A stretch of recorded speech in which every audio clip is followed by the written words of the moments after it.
chlorophyllien se développe en utilisant l'énergie de la lumière. C'est ce qui s'appelle la photosynthèse et je vais aujourd'hui vous expliquer son fonctionnement. Tout d'abord, voyons les conditions nécessaires à la photosynthèse. Il y en a 4.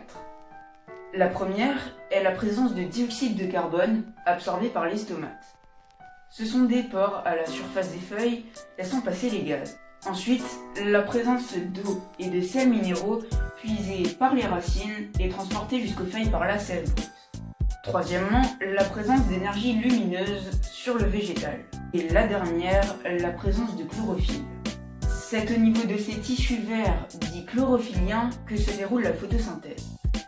Zoomons un peu sur cet organe. Chaque cellule contient des chloroplastes, lieu de la photosynthèse. Sous l'action de la lumière, l'eau et le dioxyde de carbone sont décomposés.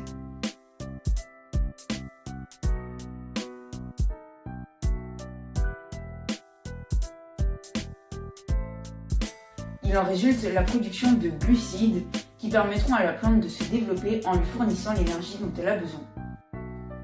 Une partie pourra être transportée par la sève élaborée pour une utilisation ou un stockage. Au cours de cette réaction, la plante produit également du dioxygène qui sera rejeté dans l'atmosphère. Nous pouvons résumer cette réaction en une seule équation bilan.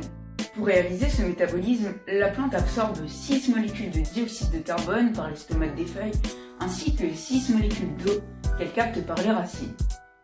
La plante produira alors 6 molécules de dioxygène qu'elle rejetera dans l'atmosphère ainsi qu'une molécule de glucose qui lui fournira de l'énergie. Je vous remercie d'avoir suivi cette vidéo. Si vous le souhaitez, abonnez-vous à ma chaîne, mettez un pouce bleu si vous l'avez apprécié et n'hésitez pas à me donner vos critiques en commentaire.